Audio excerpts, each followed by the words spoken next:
गंवार जिठानी modern देवरानी। अर्पिता की शादी राकेश से तय होती है, जो एक सरकारी नौकरी करता था। अरे चाची, अर्पिता इतनी सुंदर, पढ़ी लिखी और मॉडर्न लड़की है, फिर कहाँ आप इसकी शादी ऐसे घर में कर रही हैं? अरे लड़का सरकारी नौकरी करता है, इंजीनियर है, खूब कमाता है, खूब मेहनत की है लड़के ने इस नौकरी के लिए। अर्पिता भी राकेश को पसंद नहीं करती थी, लेकिन पिता ने हाँ कर दिया तो शादी के लिए मन मारकर तैयारी कर रही थी। हाँ माँ, चाची ठीक ही तो कह रही हैं। पता है मेरी सहेलियों के पति कितने मॉडर्न हैं। अरे देख बेटा, तू मॉडर्न है ना, वो पढ़ने लिखने वाला गांव का होनहार लड़का है, तू जैसा रखेगी रहेगा। अब तक कोई उसकी केयर करने वाला नहीं था, है तो सिर्फ एक भाई भाभी, और माँ पिता तो गांव में ही रहते हैं। अर्पिता का मुंह बन जाता है। वो पिता के फोन से राकेश का नंबर लेकर उसे मिलने के लिए बुलाती है। आज तो मैं उसे साफ साफ मना कर दूंगी, मुझे नहीं करनी शादी। शक्ल देखी है ना, कपड़े पहनने का तरीका है ना बोलने का। अर्पिता राकेश से मिलने जाती है। अब क्या हो गया, आपने मुझे अर्जेंट मिलने को बुलाया, सब ठीक तो है ना? हाँ सब ठीक है, पर मैं आपसे कुछ कहना चाहती हूँ। आप ना इस शादी से मना कर दे।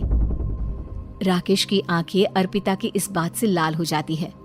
वो रूंधे गले से कहता है, लेकिन शादी की सारी तैयारियां हो गई हैं। मैंने आपके साथ एक अच्छे भविष्य का सपना भी देख लिया है। ऐसा मत करिए प्लीज। माँ पिता के अलावा मैंने किसी को दिल से अपना माना है तो वो आप ही है। देखिए, मुझे आपसे कोई समस्या नहीं है, लेकिन आप मेरे जैसे नहीं हैं। मैं मॉडर्न लड़की और आप। मैं आपसे वादा करता हूँ, जब तक आपके लायक नहीं बन जाता मैं कभी आपसे बीवी का हक नहीं मांगूंगा। अर्पिता राकेश का प्यार देखकर पिघल जाती है और शादी के लिए हाँ कर देती है। दोनों की शादी हो जाती है, लेकिन शादी के बाद राकेश की भाभी, जो कि पूरी की पूरी देहाती थी। ए राकेश, उठ, जब पानी भर कर ला और तेरी बीवी को बोल के चूल्हा लगा दिया है, रोटी बना ले। क्या है ये सब? और तुम्हारी भाभी इस तरह चिल्ला क्यों रही है? अब क्या करूं, भाभी ही खाना बनाती है और मुझे पढ़ने के लिए इस घर में रखा, तो मैं घर का सारा काम कर देता हूँ। अब तुम आ गई हो, अपने तरीके से देख लो। ये मकान तो तुम्हारे पापा ने बनवाया था ना, शहर में, ताकि बेटा पढ़ाई कर सके। हाँ, पर भाभी ही पूरे घर में रहती है। ठीक है, देखो अब। अर्पिता बाहर जाती है।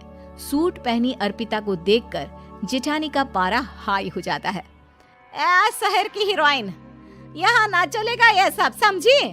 साड़ी पहनो, साड़ी।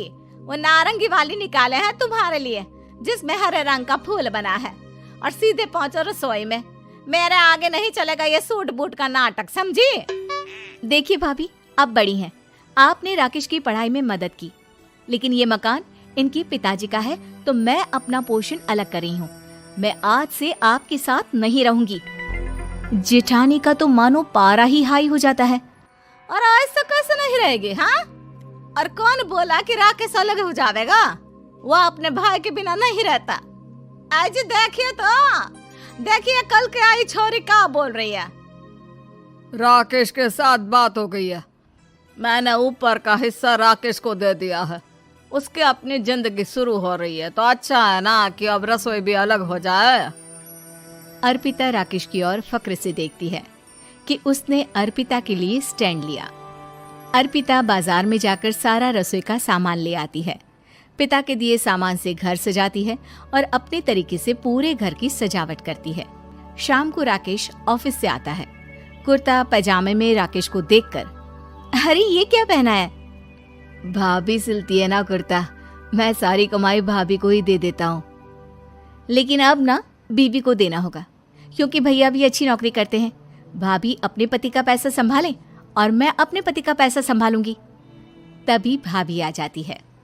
अरे देखो, बहुत हो गया। हाँ, अलग रहने तक तो ठीक था, लेकिन पैसा हम एक फूटी कौड़ी नहीं देंगे। बचपन से तुम्हारे पति को हमने पाला है, उसका हिसाब दो। अच्छा, हिसाब चाहिए?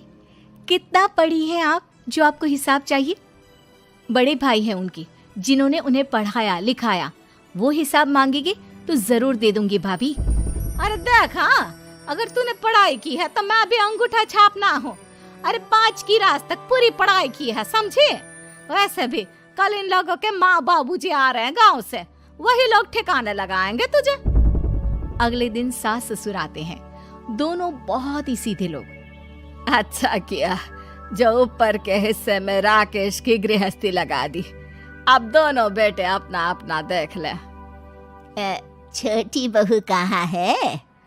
अरे बहुत ही चालाक है माँ जी, ऐसी जबान चलाती है जैसे दर्जी कैंची चलाता है।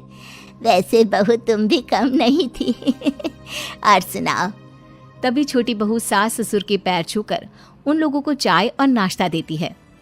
माँ जी, आप थक गई होंगी, मैं खाना लगा देती हूँ, ऊपर आ जाइए चाय पीकर। अरे बस बस, यही रहेंगे वो, क्योंकि बड़ी बहू मैं हूँ। हमेशा से इनके माँ बाबूजी मेरे पास ही आए हैं। चलिए माँ जी, आप ना किचन में खाना बनाइए, मैं जरा बाजार होकर आती हूँ और फिर साथ में खाना खाते हैं। जेठानी बाजार निकल जाती है और सास ससुर बेचारे घर पर अकेले। फिर दोपहर को, माँ जी, मैंने आप सभी के लिए खाना बनाया है। माना मैं छोटी हूँ, लेकिन अच्छा लगेगा अगर आप लोग मेरे साथ रहें।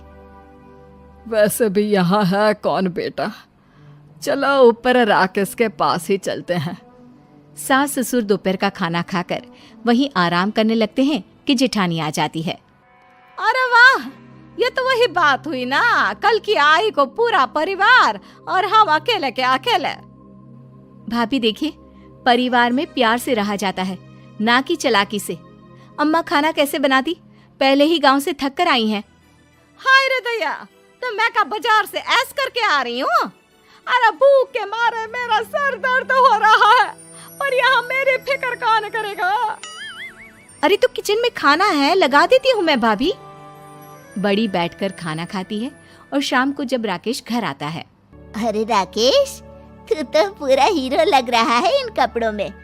ऐसे कपड़े पहले क्यों नहीं पहनता था? राकेश बीवी की तरफ देखता है और फिर कहता है, माँ पहले पहनाने वाली नहीं थी ना। हाँ हाँ, और हम जो हाथ से सिल सिल कर कुर्ता पहनाते थे उसका का?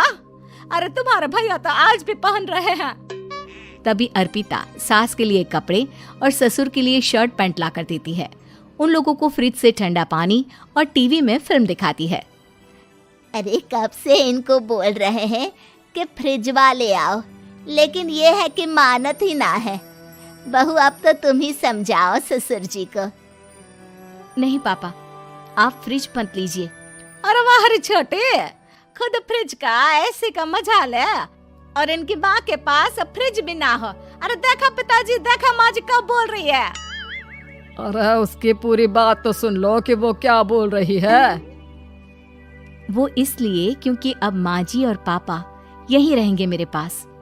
घर को घर सिर्फ मॉडर्न या गांव की सोच नहीं, बल्कि संस्कार बनाते हैं भाभी, और संस्कार अच्छे हो तो सब सही हो जाता है।